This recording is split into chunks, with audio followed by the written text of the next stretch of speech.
이제 여러분들이 이제 그 법이라는 것은 이제 방법이라는 뜻이니까, 물론 법에 이제 법이라는 용어를 여러 가지 이제로 해석을 해서 이제 다의적 의미가 있지만도 지금 내가 얘기하고자 하는 것은 법은 부처님께서 말씀하신 내용 이런 뜻이고, 이제 그것은 전부 다 그 고통으로부터 벗어나는 테크닉, 방법이란 뜻이에요. 이제 법을 공부하는 것은 내가 고통으로부터 벗어나고자 하는 가장 중요한 행위예요.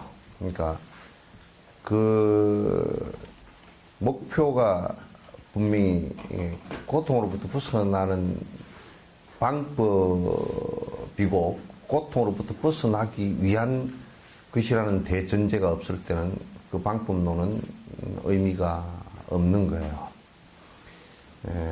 그래서 이제 여러분께 제가 꼭 부탁을 꼭 드리고 싶은 것 중에 하나가, 방법은 정확해야 된단 말이에요. 정확해야 된다. 그것은 수학의 공식과 똑같은 거예요. 그러니까 누구는 하면 되고 누구는 하면 되지 않는 그런 것이 아니라, 똑같은 조건의 원인에서 똑같은 조건을 주었을 때 다 똑같이 될 수 있는 것이라야 돼요. 그래서 차별적인 관계를 가져서는 안 돼요. 물론 이제 업의 차이는 있어요. 차이와 차별은 달라요. 다른 것과 틀린 것이 다르듯이요. 이건 명료하게 구분을 여러분께서 하셔야 돼요. 차이는 뭐냐면 조금 업에 다른 점이 있다, 그런 얘기고, 차별은 완전히 이것저것 등급이 나눠져서 어떤 것은 되고 어떤 것은 안 되고 이런 개념이에요. 그래서 이제 계급 사이에서는 인도 같은 경우 브라만들은 되고 밑에 불가촉 천민들은 안 되고 이렇게 돼버린 거란 말이에요. 그러면 그거는 정확한 방법이 이제 아니에요. 따라서 이제 법이라는 것은 뭘 뜻하느냐 하면 모든 생명에게 똑같이 적용되어질 수 있고 똑같이 될 수 있는 보편적 철학과 방식이어야 돼요. 누구는 되고 어느 민족은 되고 어느 민족은 되지 않는 그런 방식들이 아니란 말이에요. 그래서 이제 요걸 여러분이 잘 숙지를 갖다가 해 주셔야 되고, 그래서 이제 그러면 이제 바른 방법에 대한 정확한 이해와 거기에 대한 실천이 꼭 필요해요. 바른 방법에 대한 정확한 이해와 실천이 필요한데, 이제 그것을 바른 견해라고 얘기해요. 정견이라고 얘기해요. 그 앞에 바른 자가 꼭 붙었어요. 바른 자가 붙었다는 것은 성인의 말씀이라는데 우선 전제하고, 보편적이고 평등하다는 것을 전제로 해요. 그리고 이제 그 대전제는 고통을 없앨 수 있다는데 대전제가 된 거예요.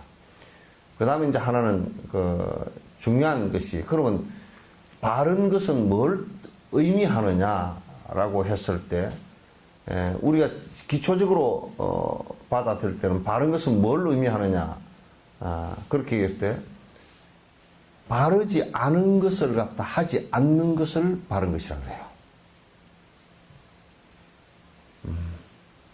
바르지 않는데 이게 내가 관습적으로 습관적으로 하고 있다라고 한다면 그건 잘못된 거란 말이에요.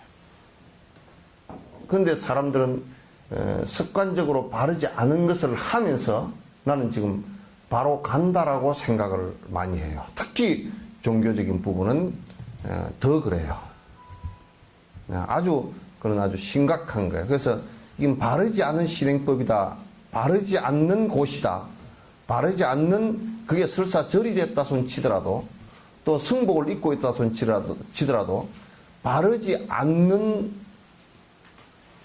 사람 또는 장수와 인연을 계속 맺게 될 경우에는 전부 다 거기에 서로 같이 손해를 보게 돼 있어요.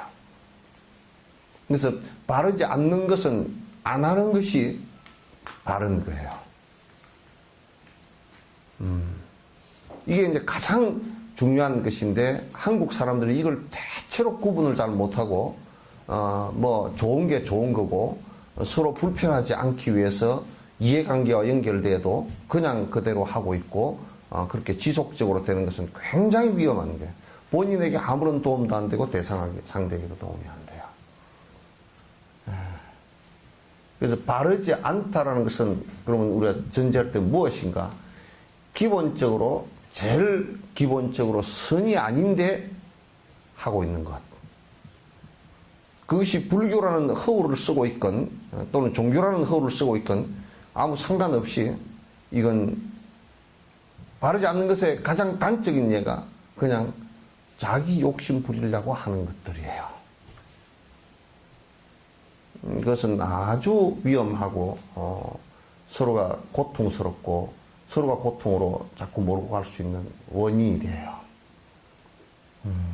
그래서 우리는 바르지 않는 일을 안 하는 것부터 하는 것을 그걸 계율이라 그러고 바르지 않은 것을 갖다 구분해서 내가 수독하는 것을 갖다가 정견이 생겼다라고 얘기하는 거예요.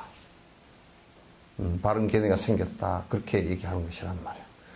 그래서 이제 신행 활동에 있어서 항상 믿음이라는 것은 정확한 팩트를, 정확한 사실을 갖고 있어야 돼요. 정확한 사실이 없을 때는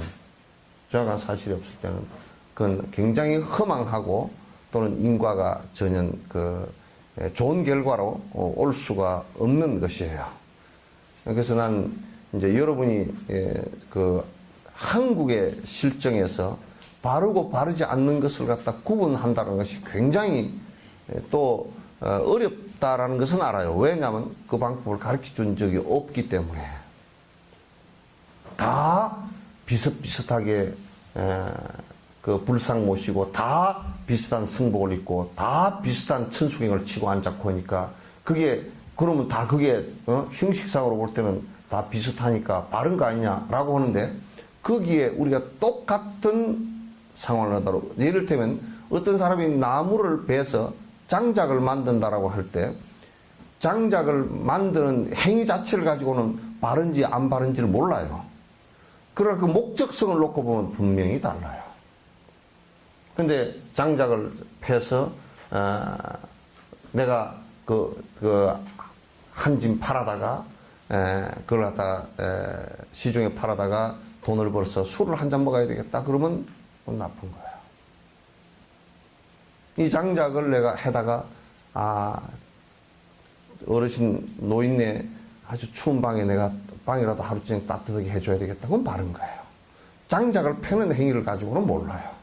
목탁을 두드리는 행위를 가지고서는 그게 바른 것인지 옳은 것인지를 갖다가 그런 것인지를 구분을 못해요. 그러나 그게 목탁을 두드리는 목적을 놓고 본다 그러면 분명히 달라요. 동기를 놓고 본다 그래도 분명히 달라요.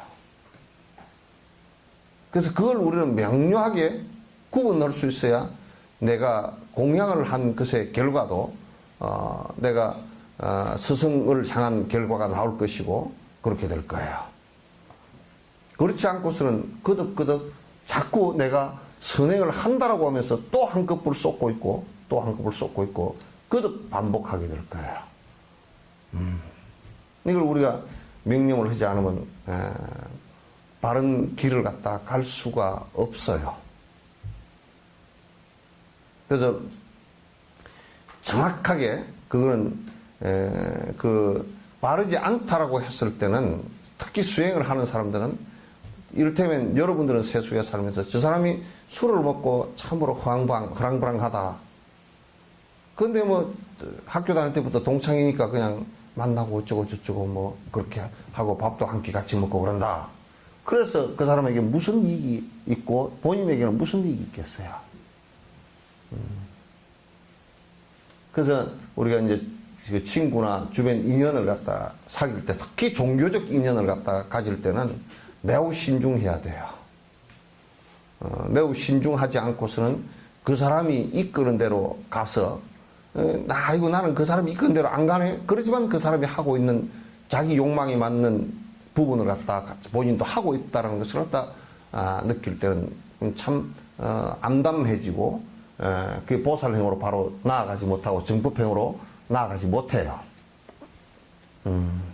그래서 이제 부처님께서 아함경에 수행자는 무소의 뿔처럼 혼자 가라 그랬어요. 그 주변이 공부하는 사람이 없고 전부 다 삿되고 뒤죽박죽일 때는 차라리 혼자 가라 그랬어요. 둘 셋으로도 이게 짝을 지우지 말라 그랬어요. 없으면 혼자라도 가라. 그게 이익이다 그런 얘기예요. 그래서 우리가 적어도 바른 생각을 갖고 있고 공부를 하고 선행을 하고 보살행을 하고 하는 사람을 만나서 같이 동행을 하게 되면 나 자신의 수행도 훨씬 일치월장을 한단 말이에요. 그렇지 않고 만약에 칡넝쿨이 그 우리 초월심에도 나와요. 칡넝쿨이 소나무를 만나면 소나무만큼 올라가지만은 밑에 나무를 못 만나고 땅으로 기면 그냥 땅바닥에서 길 수밖에 없어요.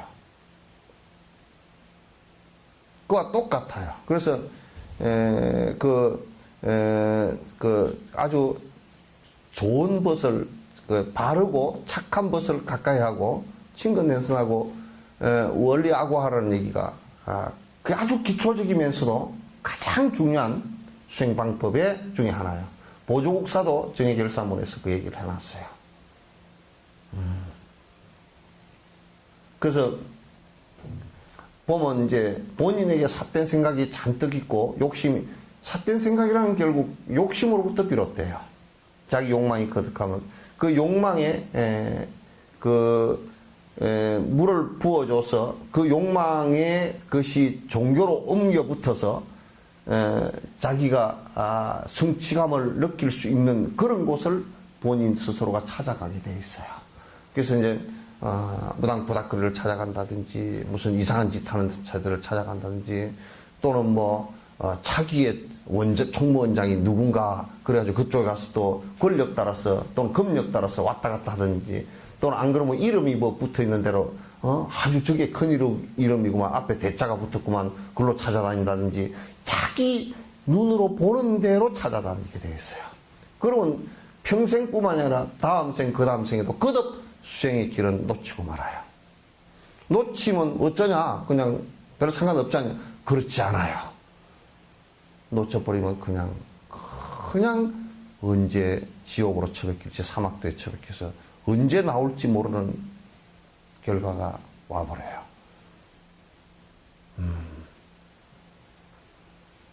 그래서 여러분이 이제 나는 그걸 거기 필히 공부하는데 내가 해보니까 사마타 수행을 하는데도 절대 스승이 있어서 바로 딱 지도해 주는 사람이 한 사람 있으면 그 스승의 말씀을 믿고서 직선으로 나아가겠지만은 여러분들도 지금 아마 사마타 연불수행이라도 이게 깊이 하게 되면 두세 가지 생각 꼭 이만큼 하면 갈래가 나와버려요. 이걸 할까 저걸 할까 갈래가 나와버려요. 가닥이 나와버려요. 나가지고 되게 힘들면 요걸 요쯤 하다가 이거 잘 안 되네 요쪽으로 또 옮겨가고 간생보살 하다가 아미타불로 가고 아미타불로 하다가 뭐 이런 걸 갖다가 하라 그러냐 화두를 들면 되지 뭐 또 어느 누구한테 들으니까 그렇다 이거. 그래서 그런 거 할 때는 자기 스승 말 외에는 듣질 않아야 돼요.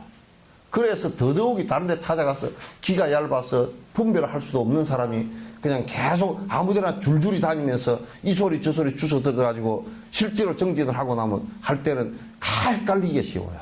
전부 다 헷갈려요. 이것도 주소했다 저것도 주소했다가 주저리 하지만은 실제로 나아간 것은 별로 없어요.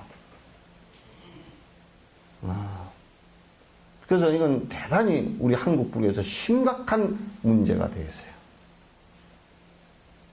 심각한 문제가 되어 있어서 이게 정진하는데 엄청난 장애가 일어나고 그 아주 그 한 걸음도 자꾸 개처럼 말이에요. 옆걸음만 자꾸 걷지 앞으로를 못 나간다니까. 앞으로를 못 나가요. 그래서 이제 여러분들께서 내가 이제 이런 얘기를 갖다 두 번, 세 번 자꾸 여러 번 지금 반복을 했어요. 그러나 내가 볼 때는 그렇지 않은 분들이 상당히 많기 때문에 자꾸 반복을 내가 하는 거예요. 또 그런 얘기를 해도 무슨 얘기인지 잘 못 알아듣고서 내가 이렇게 두루두루 얘기를 하면 알아듣고서 끊을 것을 딱딱 끊어버리고 이렇게 하질 못하고 자꾸 거기에 또 뭐 옛날에 그랬으니까 어쩌느냐고 이제 이렇게 왔다 갔다 하는 것이 계속 이제 왔다 갔다 하고 그렇게 하기 때문에 내가 이제 말씀을 드리는 거예요.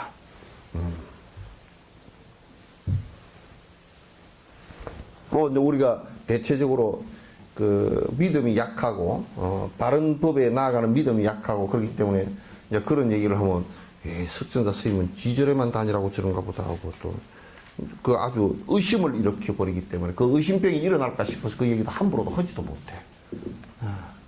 아주 하근기들이라서 그렇단 말이야. 그런 얘기를 하면 금방 알아채고 탁탁탁탁 수습을 갖다 빨리빨리 해버려야 되는데 그렇게 하지를 못하고 자꾸 뭐라 그러면 그거야 뭐 석천사나 부지런히 다니라고 한 얘기겠지 뭐 이렇게 한다더니 내가 봉원사를 가서 법문을 하는데 육바라밀 법문에서 보시바라밀에 가는 것을 갖다 우리 보살을 하는데 중요하게 바라밀 행위 바라밀이라는 게 뭐에 대해서 설명을 하니까 그게 이제 사람들이 내 아는 사람들이 몇 사람 와서 이제 그래서 밥을 먹고 이제 그 아는 사람들은 차 한 잔 줘서 먹고 이제 보내려고 그렇게 이제 했는데 법문 끝나고 나서 그 사람들이 뭐라냐면 자기 옆에 앉았던 사람들이 그러더래. 보시 바람일 그러니까 또 어쩌래 돈 내라고 그러네. 얼마나 그걸 울가먹었어. 이제 의심이 병이 돼버렸어. 의심이 병이 돼버렸어.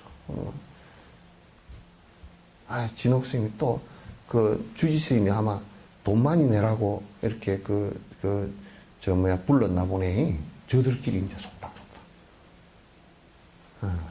그래 이제 가만 보니까 한 5, 600명 되는 사람들이 가만 보니까 그저 안 들어. 안 듣고 와서 법사들이 거짓말을 많이 해놔가지고 그냥 염주 들고 그러고 앉았어. 뭐라 그러노. 법문 듣는 자세도 없고 안에 뭐 법문을 하든지 말든지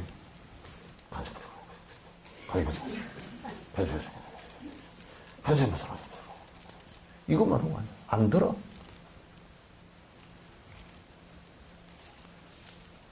아예 듣질 않아. 전부 다 그 거짓말을 앞에서 많이 해놔서 그래. 그 의심을 그렇게 일으킨 그것도 역시 하근기들에게 돈 뜯어내는 것만 연속으로 해놨기 때문에. 뭐라 그러면 법이라는 법자에 올라서는 달라이라마 한번 법문하시는 거 봐보세요. 그게 개인적인 얘기나 그런 얘기 집에서 가는 얘기도 하지도 않고 개인적인 얘기도 하지 않고 또 우리나라 뭐 스님들처럼 그냥 백두산에서 100년 뭐 지리산에서 지루하게 한라산에서 한도 없이 수행했다고 그런 소리 안 해. 지자랑으로 잔뜩 하고 뭐 내가 어디에서 멀리 있었는데 뭐 어쩌고 그런 소리도 하지. 그런 소리 하신 적을 내가 들어보질 못했어. 법만 얘기, 법상에서는 법만 얘기하는 것이. 법에 관한 것만 얘기하고. 그래서 달라이라마께서 나는 항상 법상에 올라서 얘기하시는 줄 알았더니 이제 그런 얘기를 갖다가 하실 때는 어떤 비판적인 얘기를 하거나 이렇게 하실 때는 법상에 안 오르고 연단에 서서 하시더라고요. 그러니까 법상에 올랐을 때는 법에 관해서 분별할 수 있게끔만 아주 절제하기 때문에 그 법의 신뢰성이 그렇게 크단 말이야. 크단 말이야. 보살은 왜 안 왔어요? 예. 배보살은 왜 안 왔어? 배미영 보살은 왜 안 왔어? 응?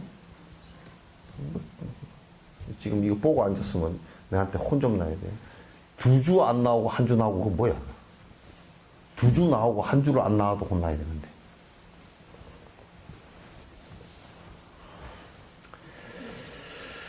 (61페이지죠)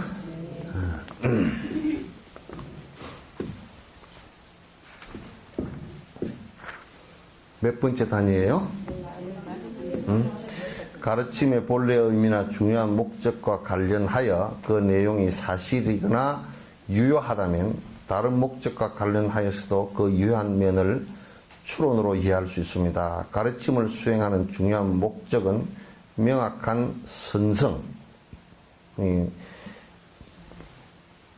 상태를 이루는 것입니다. 이게 선성 그렇 해놨지만 여기 이제 그 한문으로 번역할 때 지선이라 그래. 지극한 선이라 그래.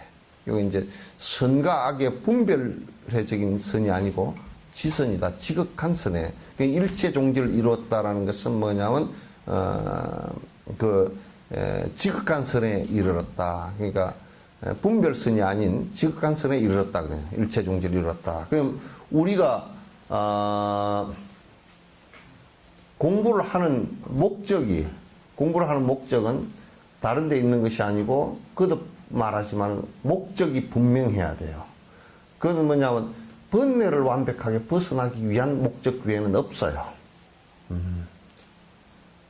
그래서, 번뇌라는 것은 뭐냐? 그냥 간단하게 얘기해서 탐욕심이란 말이에요. 물론 그 탐욕심은 아집 때문에 나에 대한 그 자성이 있다라고 생각하고 거기에 집착하는 것 때문에 일어난 그 현상을 얘기하는 거야. 그게 결국 우리에게 고통을 주기 때문에 그걸 없애려고 하는 것이에요. 목적이 거기에 있어요. 그거 외에는 불교가 다른 목적은 없어요. 그러니까 낮은 차원의 불교를 수행하더라도 불교를 수행하지 않는 것보다는 훨씬 더 행복해질 수 있다라는 것을 전제로 하는 거예요. 그러니까 우리가 악을 행하는 것보다는 선을 행하는 것이 훨씬 더 행복하다는 얘기예요. 그래서 낮은 차원에서도 선을 지극히 그 하사도에서도 그렇게 수행을 갖다 하라고 권선을 하신 거란 말이죠. 인간이나 천상계에 다시 태어나기를 바라는 것은 일반적인 목적입니다. 그러니까 우리가 이제 인간으로 다시 태어났으면 좋겠다라거나 또는 일반 종교인들이 다른 종교인들이 천상에 태어났으면 좋겠다라는 것은 사실상 그게 목적은 아니에요. 인간으로 태어났으면 좋겠다는 것은 인간으로 태어나야만이 수행을 할 수 있기 때문에. 인간으로 태어나지 않고서는 수행할 수 있는 길이 별로 없기 때문에 인간으로 태어나는 것이 좋겠다라는 거예요. 그래서 지금도 여기에 무슨 보면 우리는 그 시장이나 뭐 시의원이나 뭐 국회의원이나 나오는 사람들 보면 지 국회의원 하고 시장 지 하려고 발버둥을 치는데 그럼 나와서 뭘 할 거냐고 물어보면 하여튼 나와서 좋은 일을 한대. 그래, 그게 지한테 좋은 일인지 남한테 좋은 일인데 구분도 안 하고 지한테 좋은 일 다 하지. 그 앞에 어떤 시장님은 지 주머니에 잔뜩 불리가지고 돈 떼먹었으니까 지한테 좋은 일 했겠지.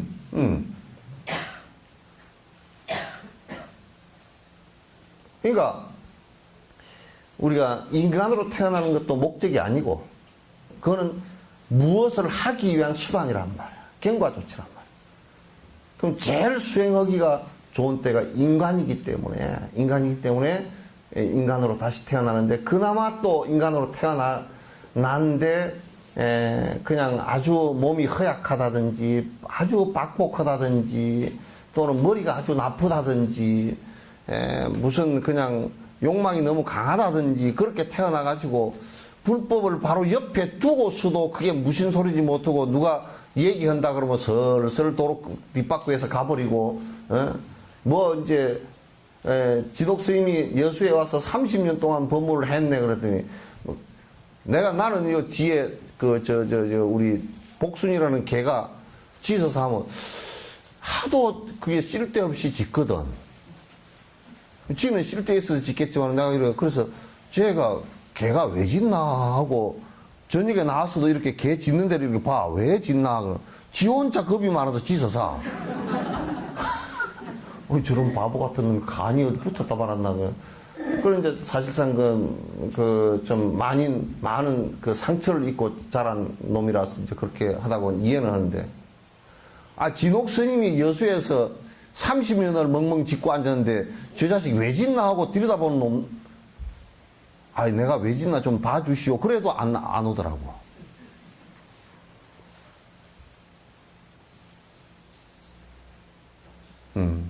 그래서 참 진짜 그럼 내가 이제 어떻게 짖어야 올까? 그냥 시내 나가서 그냥 술을 먹고 그냥 춤을 추고 다니까 아니면 막 그냥 그 차가 내달리는 거리를 갖다 그냥 아찔아찔하게 그냥 막 그냥 시집고 좀 다녀볼까? 안 그러면 그냥 내가 그냥 엄청나게 사주관상도 잘 보고 그냥 다 알아맞혀가지고 그냥 탁탁탁탁 다 그냥 누가 오면 당신 2026년 4월 17일 저녁 6시에 죽겠어.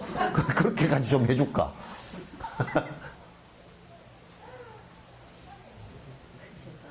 그래야 좀 관심을 가지려. 그러면 관심을 확 가질 거예요. 그죠?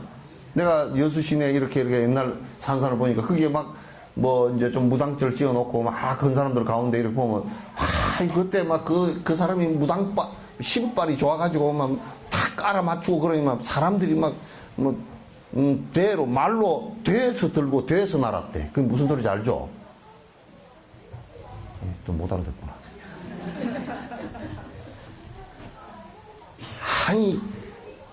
말 있잖아요. 곡식 담는 말을 갖다 한 말 쌀을 해가지고 이쪽으로 옮기듯이 자동차로 한 자동차가 옮겼다 그 말이야. 막 사람이 우르르 무리지어서 쭉 가고 우르르 무리지어서 나왔단 말이야. 그래서 진옥스님이 여수에서 좀 그렇게 해가지고 좀 아까 그렇게 해놓으면 뒤에 이제 완전 불법은 개떡이 돼버리는 거지. 도화지다가 그냥 검정칠 빨강칠 다 해버려 놓고서 그 다음에 흰칠 하려고 그러면 색깔이 안 나와. 그럴까 싶어서 그냥 어쩌든지 그냥 듣든지 말든지 그냥 하자 그렇게 하고 이제 하긴 하는데. 그래서 저는 비행기를 탔는데 뭐냐면 기마개를 주더라고. 기마개고 눈마개를 주더라고. 비행기 타니까 말랑말랑한 기마개를 주고. 그걸 막아보니까 상당히 안 들려. 에? 그 눈도 탁 이래 보니까 그냥 한 개도 안 보여. 그래서 이 사람들이 기마개, 눈마개 다 했나. 뭔 마개를 했기에 저렇게 30년 동안을 안 벗을까. 귓구멍에다 그냥 말뚝을 박았어.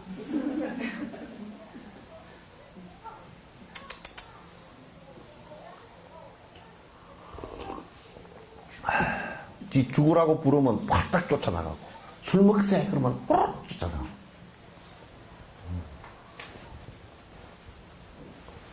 그래 나중에 늙으면 그렇게 술 먹자는 친구들 하나도 없어져요. 뭔 얘기하다가 또 인간이나 천상계에 다시 태어나기를 바라는 것은 일반적인 목적입니다. 따라서 분명한 선성을 갖다가 깨닫기 위한 가정을 제시하는 가르침은 어떠한 논리적인 검증에도 그 허물을 찾을 수 없어야 합니다. 그래서 이 법을 얘기하는데 그 방법을 얘기하자는 거죠. 그 마치 수학의 공식처럼 이렇게 수행을 했을 때 성자의 모습이 된다라고 하는 그 부분에 논리적 결격 사유가 없어야 된다 그런 얘기예요. 논리적으로 그 무슨 결격 사유가 있다면 그것이 그렇게 되지 않는다라는 뜻이잖아요, 그죠? 되지 않는다라는 뜻이야. 그 논리적 결격 사유가 절대적으로 없어야 돼.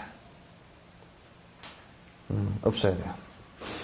그래서 일반적인 의미에서 어떤 의문이 어려운 것임에도 불구하고 사실이라면 그보다 단순한 문제들과 관련한 것들은 그 사실을 의심할 필요가 없습니다.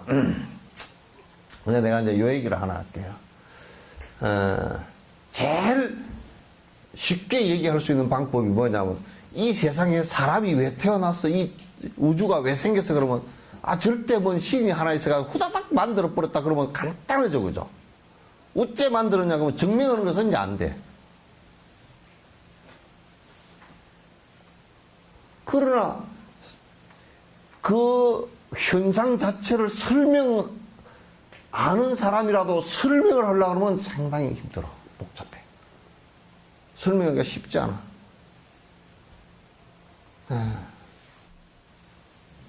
빅뱅 이론을 거의 이제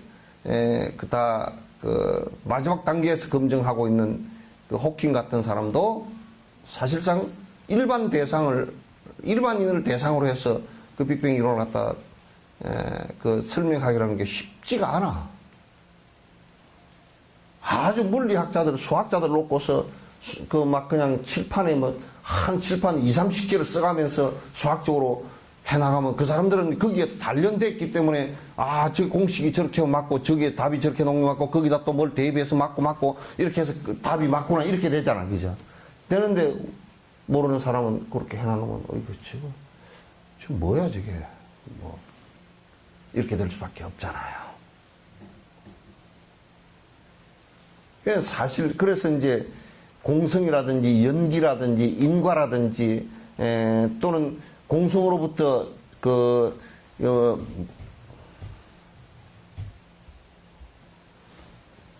공성으로부터 무명업식에 의해서 이제 한 생명이 탄생되어지는 과정을 설명하는 것은 그렇게 쉬운 문제가 아니란 말이야. 여러분도 애가 왜 태어나서 그러면 삼신할미가 점지했다 그러면 엄청 쉬워, 그죠? 근데 그 문제는 삼신할미가 점지했다라는 것을 증명하기는 그거는 수억 년이 가도 증명 못해. 할 수가 없어. 그럼 우리가 이렇게 한 거죠. 삼신할미가 점지한 분이라고 했다고 한다면, 그러면 결혼을 하지 않고서도 남자가 없이도 애가 태어나야 된다는 것이 옳잖아요, 그죠? 가능하냐? 불가능하다. 불가능하죠? 아닌가?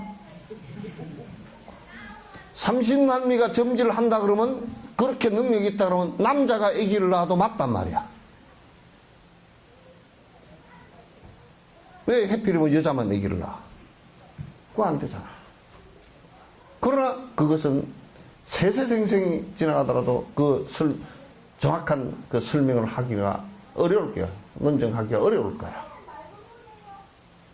그죠? 그러나 사실을 설명하기라는 것은 그렇게 쉬운 문제가 아니고 조금 논리적이고 조금 인내심이 필요하고 조금 깊이 관찰하고 자기의 선입관이 개입되지 않아야 가능하다.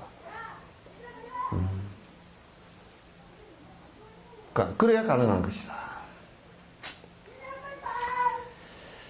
더 나아가 스승이라는 그런 가르침을 주시는 존경스럽고 의지할 만한 분을 말합니다. 스승이라는 존재는 어떤 거냐면, 그런 부분의 바른 행로를, 바른 생각과 바른 견해와 바른 생각과 바른 의지와 바른 체험을 갖다 할 수 있게끔. 여기서 바르다는 것은 뭘 뜻하느냐면, 바르다는 것은 이 방법이 고통이라는 번뇌로부터 벗어날 수 있게 해주는 것을 갖다가 스승은 이끌어준단 말이야. 그래서 삿된 것을 스승은 철저하게 배제시켜주는 역할이 스승의 역할이란 말이야. 삿된 것을. 그럼 여러분에게 만약에 어떤 수행자가 계속 여러분이 잘못하는 부분을 갖다가 막 칭찬하고, 여러분이 완성되지도 않았는데 대단한 사람으로 막 그냥 옆에서 뭐 어쩌고 저쩌고 하는 거, 그건 곡세야. 아부를 해서 그 사람으로부터 이익을 취하려는 사람의 태도이단 말이에요. 그건 옳지 않아. 대부분의 사람들은 그런데 이제 위로를 받기 위해서 다녀. 아이고, 우리 시님이 얼마나 잘해주는데요. 뭘 잘해줍디요? 가면 밥 먹으라 그러고, 오늘 밥 굶어 좋은 귀신이 있나, 그래.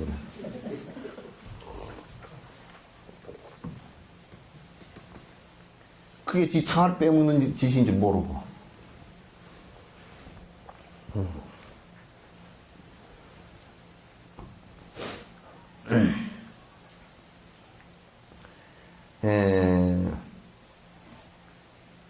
스승은 자비심을 수행한 힘으로 깨달음을 얻으신 분입니다. 그 자비심이라는 것은 아부하고 곡세하고 친절한 것을 얘기한 게 아니야. 여기에서 친절한 영자? 뭐가 있지? 니나 잘하세요. 친절한 영인가 뭐. 응? 금자씨? 니나 잘하세요, 그러면. 그런 친절이 아니라, 친절이라는 것은 뭐냐면, 의사가 가장 친절한 의사가, 외과 의사가 어떻게 가장 친절했어?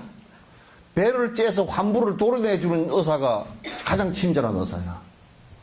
아주 친절한 의사가 이랬다고 칩시다. 아주 창자 속에 염증이 잔뜩 있는데 아까전기를 발라주면서 이제 걔는 자늘 거요. 그 사흘 뒤에 죽었다. 굉장히 친절하죠, 그죠? 근데 우리는 그런 의사를 원하는 거야. 아주 저 의사가 친절하대. 친절한 의사는 없어. 솔직히 얘기해서 배를 찢는데 뭔 친절해?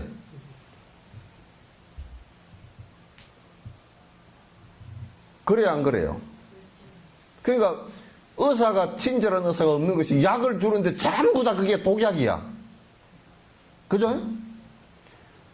약 먹고 약 먹고 아주 밥을 안 먹어도 되는 약은 없죠. 예? 전부 다 병균을 죽이는 약이거나 항생제 박테리아를 죽이는 약이거나 그런 거 아니에요, 그죠? 근데 의사가 독약만 주는데 그게 친절해? 그러나 친절하다고 얘기하는 것이 뭐냐면 내가 고통스러운 부분을 낫게 해주기 위해서 한 친절이란 말이죠. 의사 친절은 칼을 갖다 대고 목구멍에다가 내시경 건다고 쇠파이프를 갖다 집어넣고 똥구멍에다가 쇠파이프를 집어넣어야 그거 아주 고역살스러운 걸 다 하는데도 그거 왜 가, 여러분이?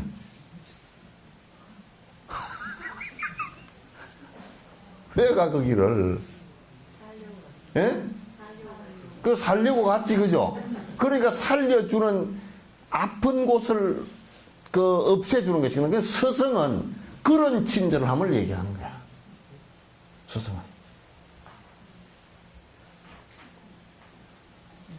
아이고, 우리 시인님은 참 친절하고 참 인정이 많아요. 그래가지고, 뭐 그래 인정이 많았을 때가. 뭐라 그러죠? 아이고, 내가 그냥 집에 있는데 전화를 해가지고, 보살님 아침 잡수셨어. 아이고, 아직 못 먹었습니다. 그 콩나물이랑 해가지고 그걸 끼리 잡수시오. 아주 친절한 금자시지. 스승은 그런 존재가 아니라. 여기에서 친절하다라는 것은 뭐냐면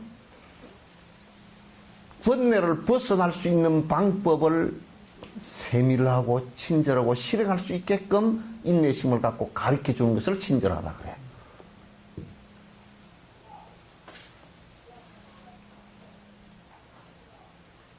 아시겠죠? 네. 그렇지 않으면 안 친절해. 그건 아부꾼이라 그렇지 않으면. 우리는 전에 그랬어. 화엄사 있을 때요. 저 스님은 왜 그리 친절할까? 참 친절하다는. 왜 친절? 고리수불 나올 때 하여튼 고리수불을 차에다 싣고서 막 집집을 방문하면서 고리수불 한 통 드시오. 그래가지고, 뭐, 저 지리산성 고리수물이라요. 갖다 주고, 그 고리수물로 할 때 고리수물 배달을 갖다가, 엄마, 뭐 요즘 같으면, 배달을 하는 사람 뭐라 그러지?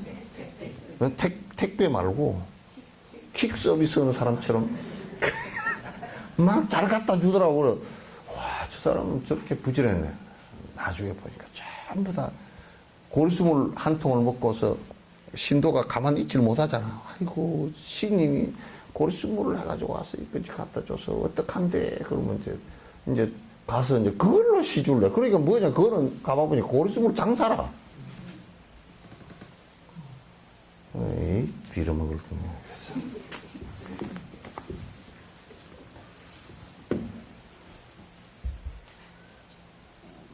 그래서 스승은 큰 자비심을 갖고 있다는 것은 그런 의미가 아니고 실제로 이 사람들이 고통으로부터 한 가지 고통으로부터라도 벗어날 수 있게끔 여러 가지 수단과 방법으로 이끌어주는 것을 얘기한 거야.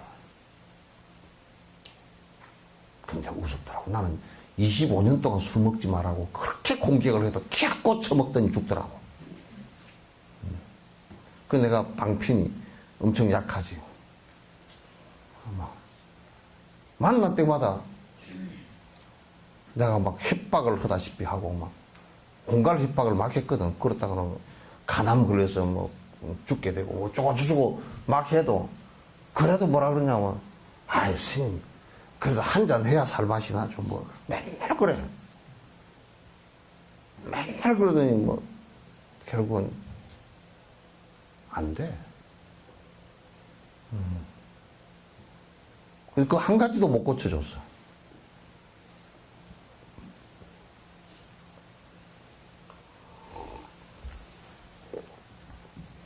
아, 저번에 가다가 보살님, 해안공원 가다가 저산이 만났어. 서산이 됐어.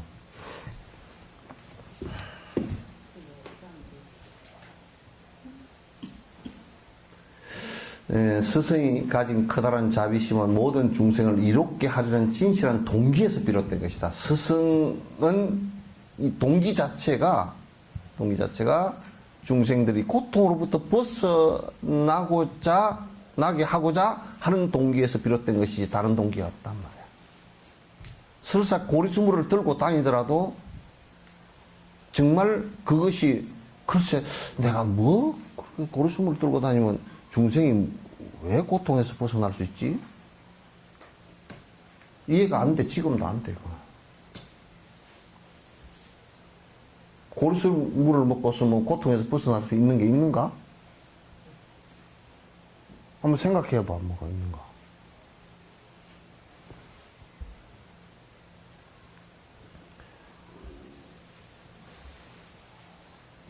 배고픈 사람 밥 갖다 주는 것도 아니고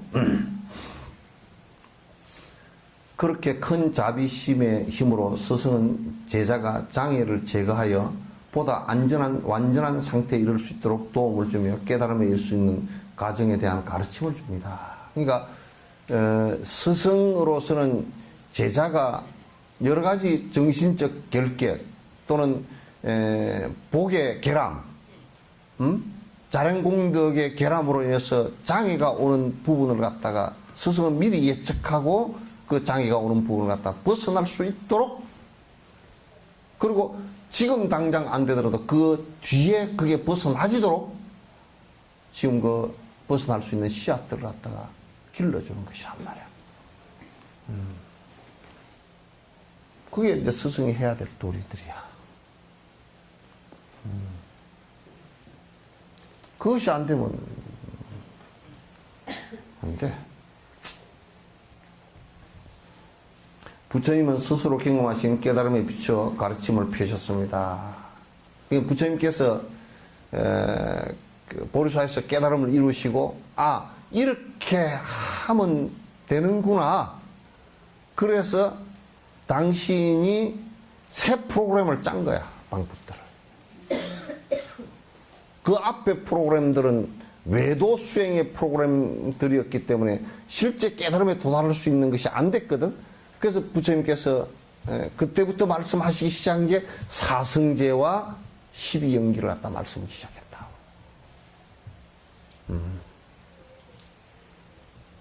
그래서 분명한 그 타켓을 분명히 정한 거야.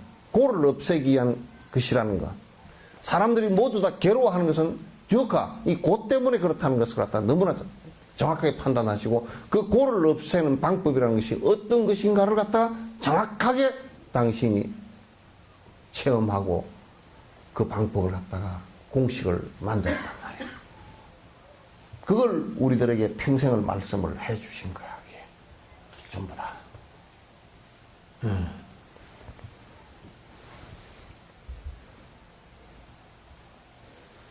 부처님은 스스로 경험하신 깨달음을 비추어 가르침을 폈습니다. 부처님은 궁극적인 실체를 직접 깨달으시고 그 진리를 드러내시는데 아주 능숙하셨습니다.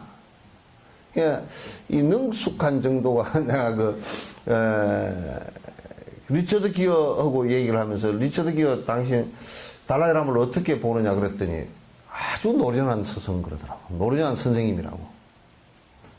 자기도 달라이라마 말씀을 듣고 그 분위기에 젖어서 막 어떻게 가다 보니까 나중에 돌아보니까 상당히 깊이 들어와 있더라 그런 얘기. 그래서 아주 노련한 선생이다. 그렇게 얘기해요. 부처님도 아주 노련한 분이죠. 아주 뭐 노련한 정도가 아니지. 노련한 정도가 아니지. 그 오랜 생을 닦아서 이룬 공덕의 보신이 있기 때문에 사람들이 감흥을 많이 받지. 감흥을 많이 받지. 빨리 그게 마음의 문이 열리고 그렇게 되지.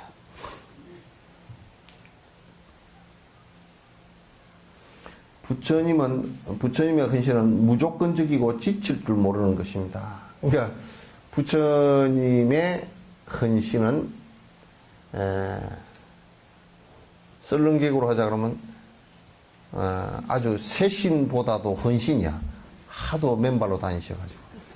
근데 부처님의 헌신은 무슨 다른 어떤 그 이익의 목적이 있어서 한 것은 없어요. 하나도 없어요. 오로지 부처님의 헌신은 중생들이 고통으로부터 벗어났으면 좋겠다라는 일념 하나밖에 없었단 말이에요.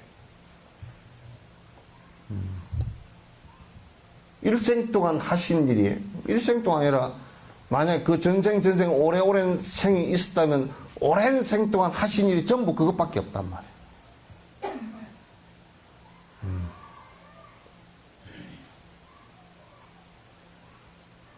전부 그것밖에 없대요. 그래서 나도 그렇게 해야 되는데 하고 생각해보고 어쩐 때는 또 내로 또 돌아와 있다고. 또 내로 돌아와 있기도 하고. 그래서, 헌신도 안 되고, 세신도 안 되고, 그래. 그래서, 일체 중생을 위한 그 헌신, 그걸 대잡이라 그런단 말이에요. 그리고 지칠 줄 몰라.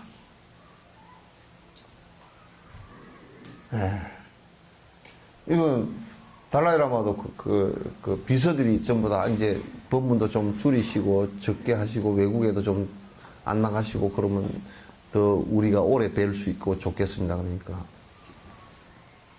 그 말에 대해서는 충분히 내가 고맙고 그렇지만 그러나 한 중생이라도 그 내 얘기를 듣고자 하는 사람이 있다면 내가 어떻게 그 길을 안 가겠는가. 그건 너희들이 판단해야 되는 문제가 아니야.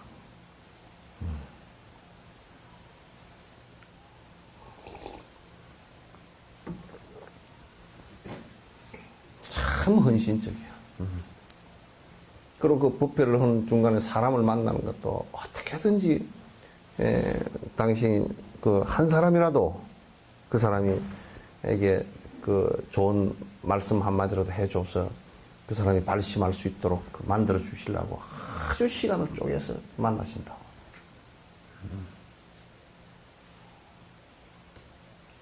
참 대단하죠. 부처님께서 45년 동안 거의 무조건적이야. 조건이 없어.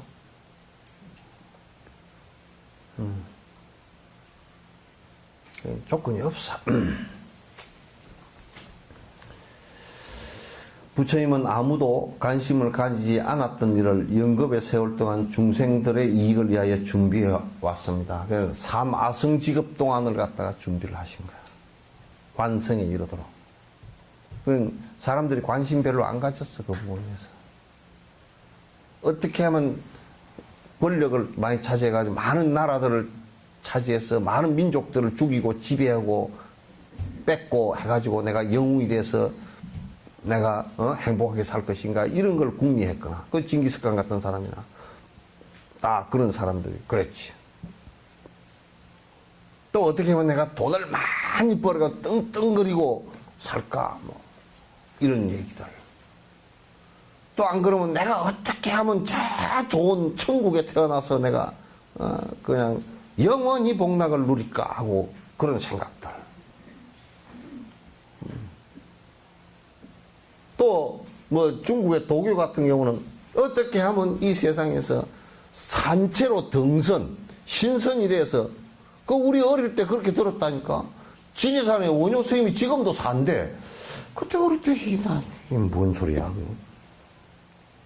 분명히 책에는 뭐 72살에 죽었다는데 그 어떻게 누가 본 사람이 있답디요. 그러니까 어떤 나무꾼이 막 산을 헤매다 길을 잃어가지고 막 어디 들어갔는데 아이고 큰 동굴이 하나 나타나고 거기에 무릉도원이 탁 앞에 뭐 복숭아도 달리고 복숭아는 복숭아밭에 달렸지 뭐 그거 왜 달렸어.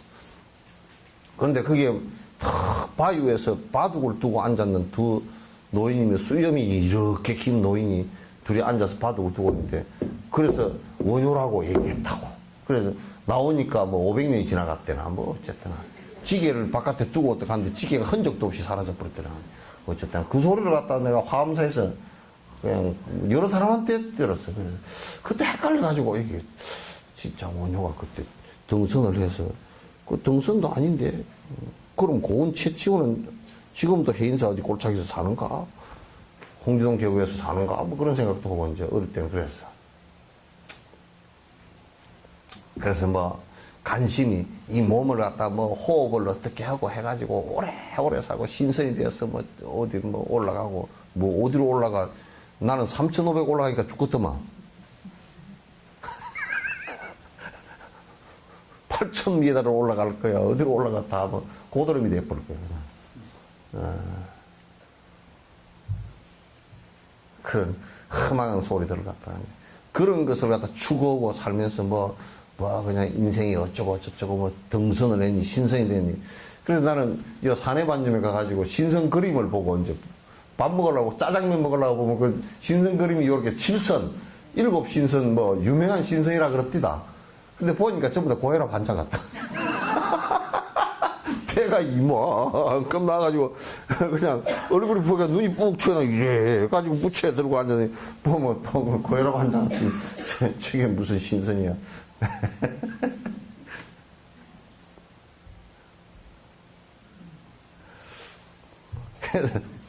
그런 걸라고 부처님이 그런 게 아니고 부처님의 관심사는 주된 관심사는 뭐냐면 100% 관심사는 어떻게 하면 중생이 고통으로부터 벗어날 것인가 그 얘기야.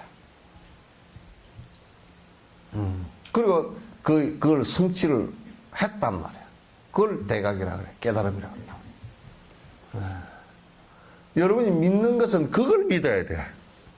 그 길이 있다는 것을 확실히 믿으면 내가 그렇게 안 갈 수가 없어. 안 믿어서 못 가고 안 가고 뭐 그렇다더라 그렇지만 나는 이게 더 좋아 그러면 우리가 서울 가자 그러는데 이거 왔는데 서울 가자 전에 엄마가 그러면 사탕이 여기 더 맛있으면 나 여기 사탕 먹으러 있을래. 그런 것처럼 우리는 사탕 먹느라고 지금도 집구석에 붙어가지고 찐디기가 돼 있잖아.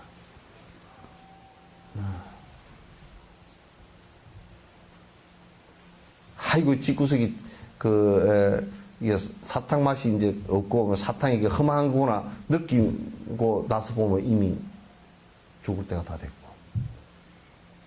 그럼 한 생을 갖다 휘가닥 넘어가서 다음 생으로 전이 되면서 그때는 또 잊어버리고 또 달콤한 사탕에 또 이제 젖들어가지고 아이고 내가 지금 생각 같으면 결혼을 괜히 했어. 그러지만 다음 생에 또 태어나면 또 한다고. 그러니까 지금 생각이에요. 여러분 지금 보면 지금 이 생각을 20대 왜 못했던가 그 얘기 아니요, 그죠? 예? 보리아보사는 어쩌요? 어쩌? 지금 이 생각을 20대 했다 그러면 우리 신 원장님 안 만났지? 참 진짜 중계되니까 말도 못하고.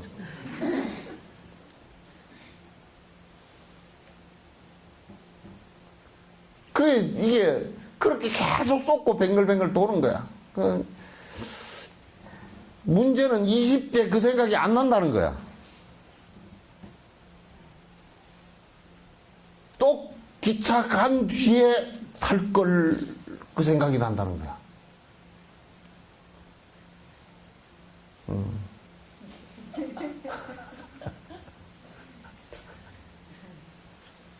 특수음악은 어때? 응?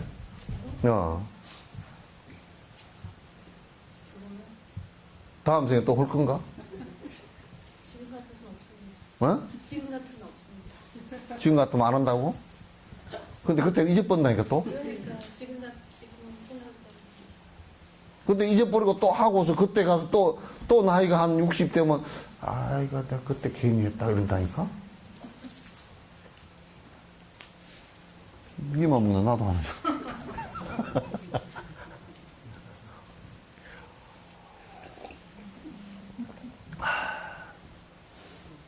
참 지나놓고는 보면 별것이 아닌데 그때는 별것이라니까? 그게 우리 인생 쏟는 거야. 그래서 끄덕끄덕 계속 쏘가서 이제 쏟고 하면아 그렇지만은 뭐야 역시나 또 마찬가지고 남들은 다 남의 자식들은 불효 막 심어고 내 자식은 안 그럴 거야. 그래도 역시나 비슷해. 다 그 괴가 거의 비슷비슷해. 비슷무리해. 그건 또 이제 여러분이 효자라는 자식한테 어느 때쯤 되면 쏘갔다는 것을 아느냐면 풍이 왔거나 치매가 걸렸거나 돈이 하나도 없거나 이제 외톨이가 돼버렸거나 그럴 때 이게 효자라는 것한테 쏘갔구나 이 생각입니다. 왜 쏘지 마. 그렇다고 지금부터 불신하고 너하고는 같이 안 산다 그렇게도 하지 말고 쏘지만 않으면 돼.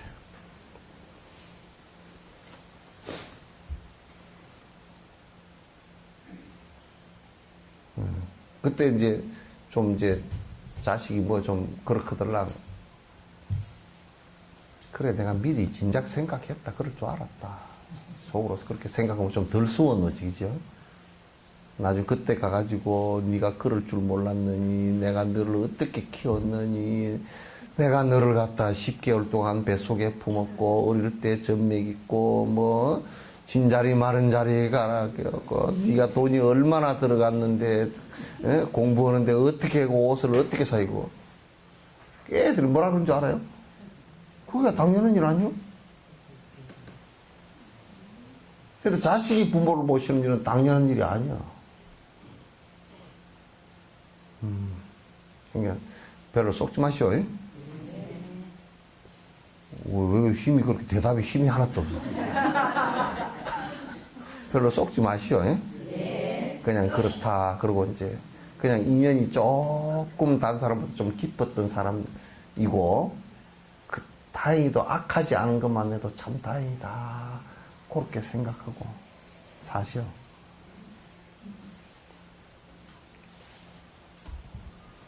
어떤 분은 눈빛을 보니까 지금 낭패다. 그 생각이. 그런 눈빛이 있어. 낭패라고 스님 말씀 들어보니까 그런 것 같은데, 내가 이게 낭패 당했구나.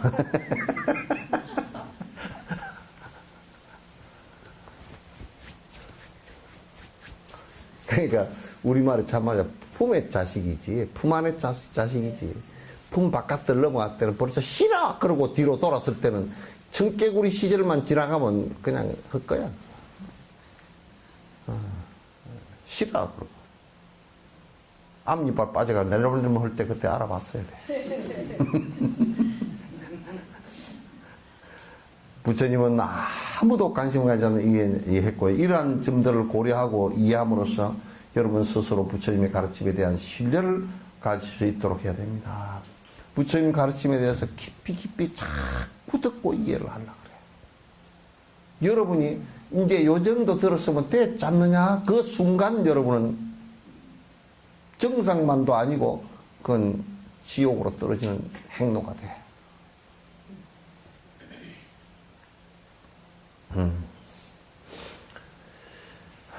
따라서 어떤 주제나 수행을 입증할 때는 특정한 경전의 가르침을 인용하는 것이 현명한 일입니다. 그러니까 지금 우리가 얘기하는 것이 우선 논사들의 말씀도 인용해야 되겠지만 그것보다 더 중요한 것은 부처님 말씀에 부합하느냐 하지 않느냐 이게 꼭 필요해. 부처님 말씀에 부합한 일이라고 누가 착각을 해서 안 돼. 그건 정확한 분석이 필요하다고.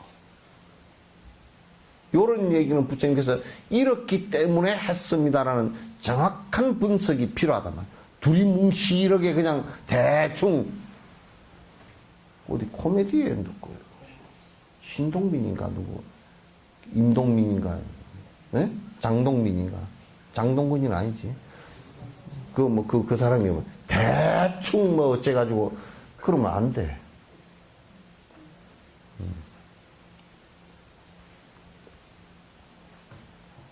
그래서 꼭 근거가 분명히 있어야 된다. 이런 과정을 통해 수많은 오류와 의심을 제거할 수 있고 이런 과정을 통해서 우리가 의심이 가는 부분이 있거나 또는 잘못된 부분들을 갖다 우리가 수정하고 바꿀 수 있는 계기가 된단 말이에요.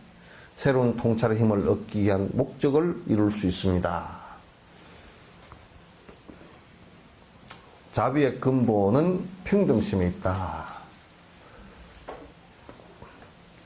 그러니까 자비가요, 무엇이 자비냐 그랬을 때는 일체 중생의 고통을 건지기 위해서 내가 큰 마음을 내는 것을 갖다 자비심이라고 그러는데 그 자비심이 이게 자비심이냐 아니냐라는 것을 구분하는 것은 평등심이 전제가 됐나 되지 않았나 요게 구분의 척도예요.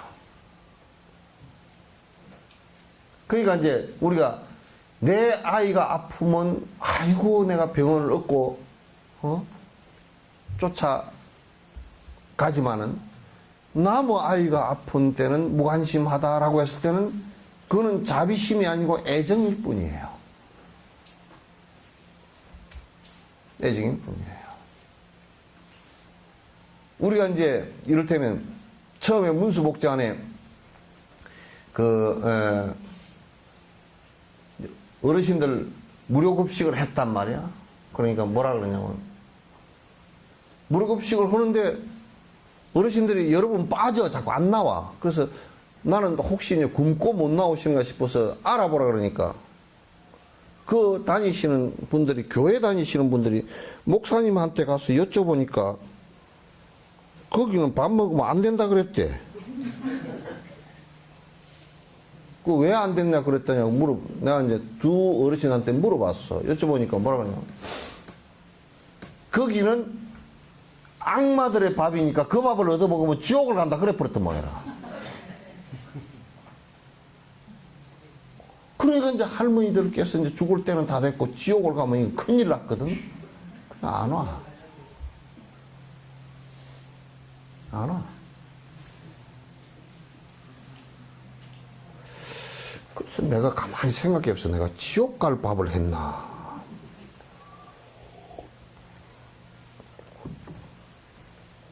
그래 이제 한 1년, 2년 이제 그렇게 지났어. 그런데 이제 어르신들이 자꾸 자꾸 옆집 할머니가 가서 아이고 가니까 맛있대. 거기서 밥 먹고 오니까 그냥 한 끼라도 배가 든다니까 좋대. 그러니까 이제 이게 이제 막 극락은 천당은 뒤에 일이고 지금 오늘이 문제. 천당은 뒤에 일이야. 그죠? 오늘이 문제야 당장. 그래가지고 이제 밥 드시러 나오는데 한 할머니께서 나한테 묻는 거야. 이 밥을 부처님 앞에 올렸던 겁니까? 아니요. 이 과일을 부처님한테 올렸던 거가 아닙니다. 혹시 제사 지냈던 거 아닙니까? 그것도 아닙니다. 과일집에서 사고 그냥 싸전에서 쌀 사다가 바로 한 겁니다.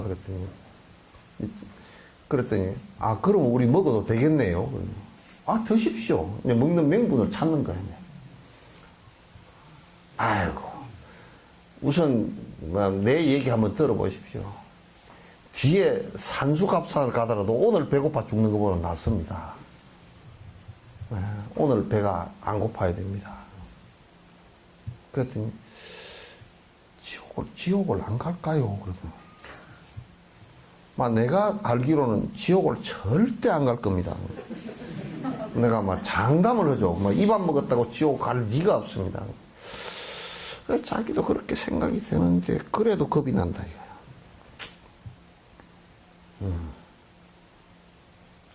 그래도 겁이 나. 그런데 이제 우리가 이제 생각할 때 만약에 급식을 하면서 차별심을 가지고 하면 그건 급식이 아니에요. 그죠? 신라 시대 때 무차부패가 있어. 무차가 뭐냐면 없을 무자 이 맥힐 차자란 말이야. 뭐냐면 계급이나 이게 없다 그런 얘기야. 똑같이 평등, 그 무차란 말을 다른 말로 하면 평등이라는 뜻이야. 평등법회 이런 뜻이야. 그날은 법회를 하면 왕이 전부 다 설판 시주가 돼.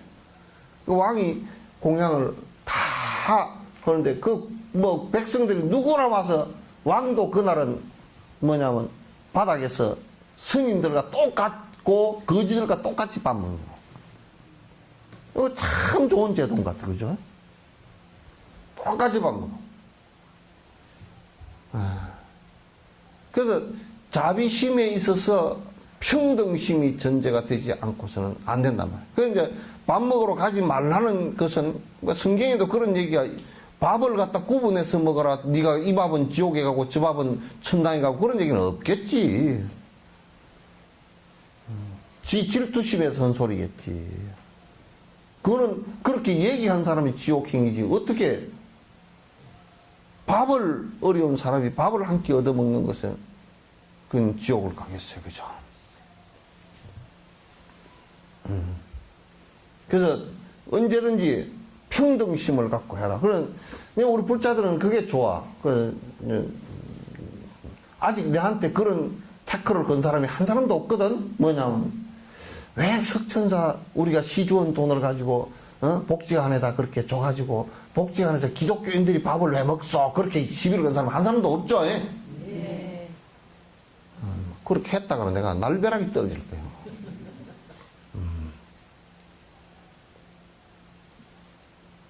그건 다른 데서는 그렇게 한대.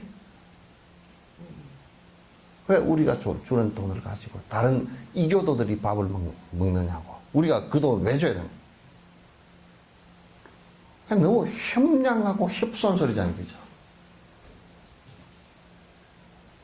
또 우리가 생각할 때는 신을 믿지 않는다고 지옥 간다고 했을 때 그거 얼마나 협소한 얘기냐.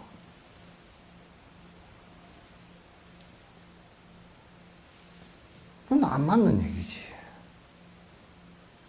평등심이라는 것이 중요하거든. 여러분들도 제일 평등심이 잘 안 되는 부분이 집에 내 집에는 맛있는 걸 해먹지만 거지에게는 그만큼 안 주잖아요. 그죠? 대답을 안 하는 거 보니까 주는구나. 예? 요즘 거지들은요, 프라이버시 때문에 바깥으로 안 나온 거지가 대다수예요. 무슨 얘기인지 아시겠죠? 옛날이나 지금이나 수급근자나 저소득층이 그렇게 줄어들지 않았습니다. 줄어들지 않았단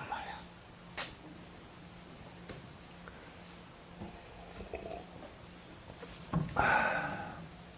그래서 자비심은, 나는 그래서 기독교도 사랑의 마음이다 그랬더니 거기에는 절대적 평등심이 거기에 전제되지 않고는 그 사랑이 아니야. 그건 힘량한 애착심이지. 사랑은 절대적으로 평등심이에요. 자비심은 그래 평등을 전제로 꼭 해야 된다라는 것을 갖다가 부처님께서 설파하시고 조사스님들께서도 거듭 밝히신 바예요. 그래서 자비심은 일체지의 상태를 깨닫기 위한 가장 기본적인 원인들 중에 하나다. 자비심이 없는 수행이라는 게 가능하냐?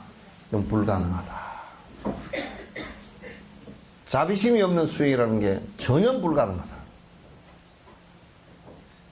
그 마치 저 불을 켜는데 따뜻함이 없는 밝음이라는 것이 존재할 수 없는 것과 같다. 그런 얘기예요.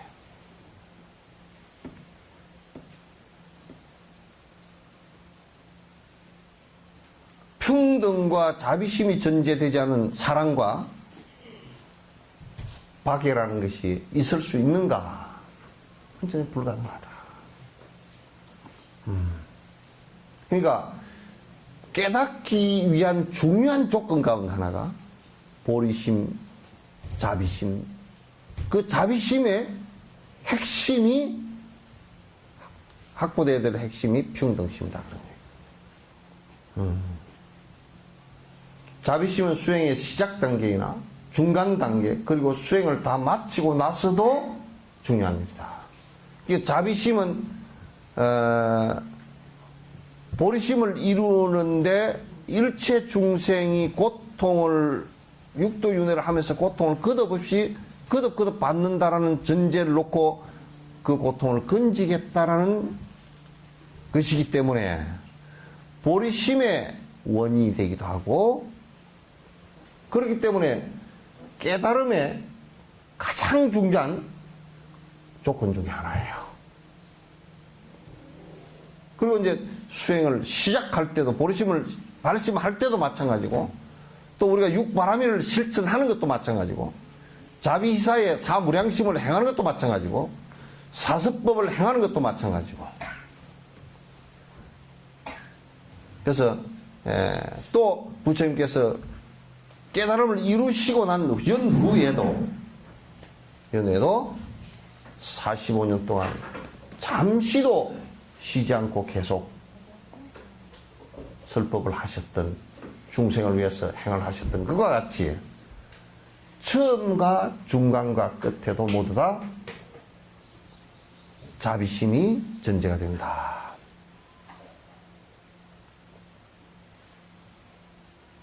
한국 불교에서 이 전제가 허약하기 때문에 아주 불법 자체가 여러 사람에게 감동을 주지 못하는 거예요, 지금.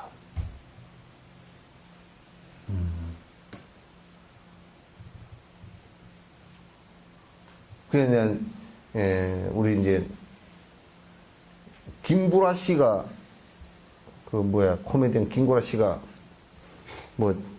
부인이 절에 다닌다고 그런데 그 아들 동현이가 나와서 얘기하는 거 들어보니까 절에 다니는 아니고 무당집에 다니는 것 같아요. 자기 어머니가 점 보는 걸 그렇게 좋아한대. 예? 뭐라고? 예?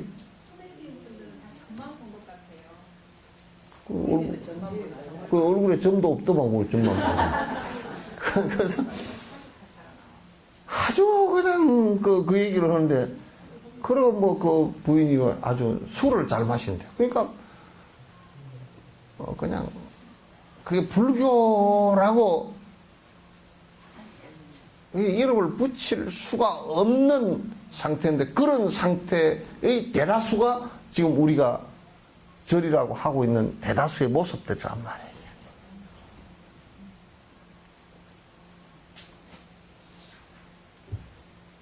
그렇게 하면 안 된다. 그래서 이제 질문은 자비심을 어떻게 수행하는가 하는 것입니다. 자비심을 어떻게 수행할 것인가 라는 문제다.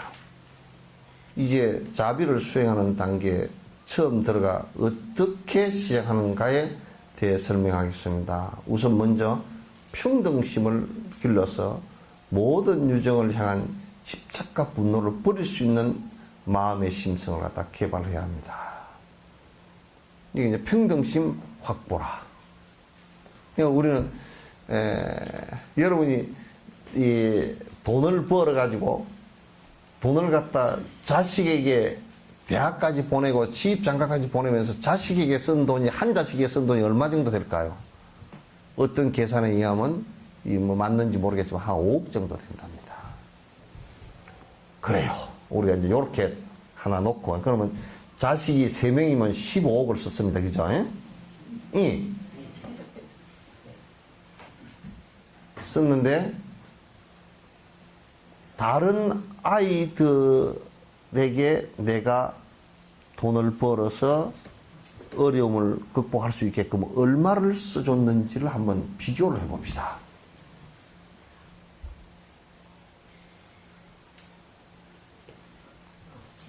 네? 평등하죠. 예. 예. 엄청 평등하죠. 예.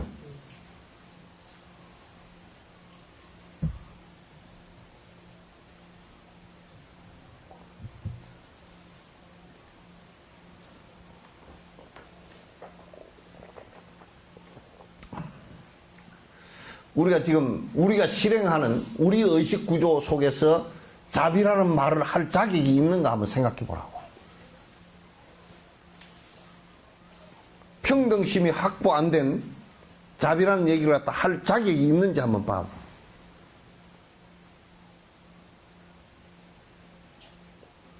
거기다가 내 자식을 위해서 100일 기도를 하고 하루에 1000배씩 절을 했다 라고 한다면 좋습니다. 그 1000배씩 절을 한 것을 갖다 다른 아이의 행복을 위해서 1000배씩 절을 하고 100일 기도를 하신 분이 계신지, 그 100일 기도 하는 가운데 하루만이라도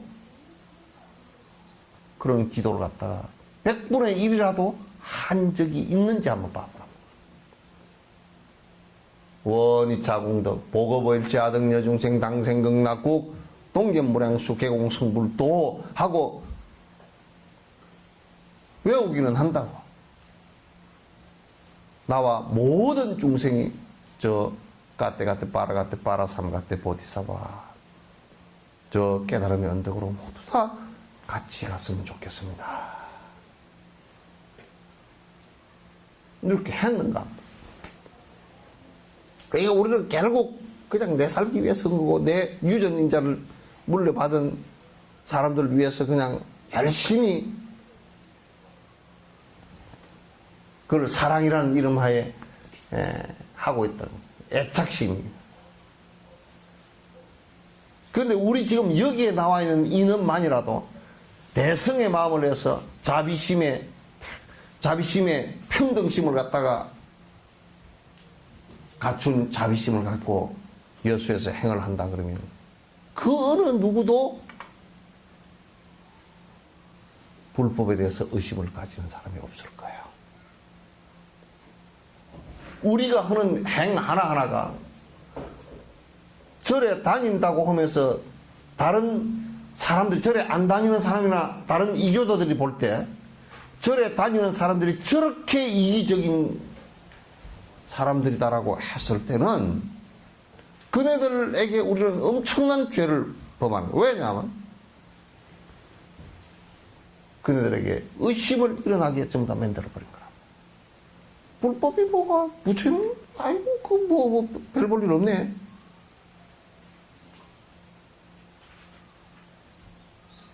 왜? 그거는 전부 다 우리 사람을 통해서 훌륭함이 드러나게 돼 있고, 사람을 통해서 그 법이 실행되게 돼 있고, 드러나게 되어 있기 때문에 그런 것이다.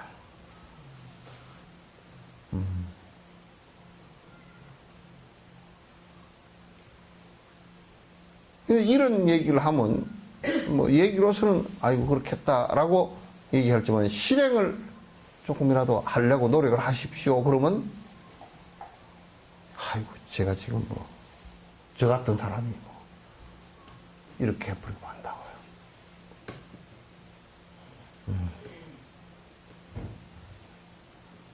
그래서,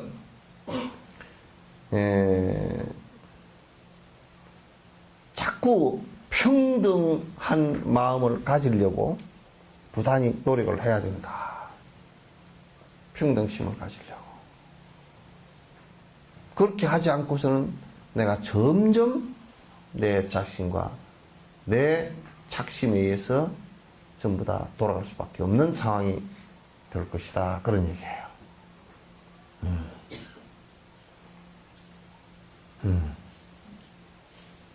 오늘 끝내도록 하겠습니다. 오늘 며칠이죠? 응? 응? 양력 오늘 초팔이네. 그 12일 날은 그 광양의 용장사 대웅경 낙선식 하는데 여러분이 가실 분들은 아마 9시 한 40분 정도 그냥 시민회관 앞에서 출발할 거니까 이쪽에다 그 사무실에다 갈 사람 이게 그 메모를 해주세요. 그 알려주세요. 왜냐하면 인원이 안 맞아가지고 또 차 뭐 빌려놓고 쓸데없이 빌려놓고 그렇게 이제 하지 말고요. 약속을 갖다 그렇게 같이 해주셔야 돼요. 수륙제가 언제죠?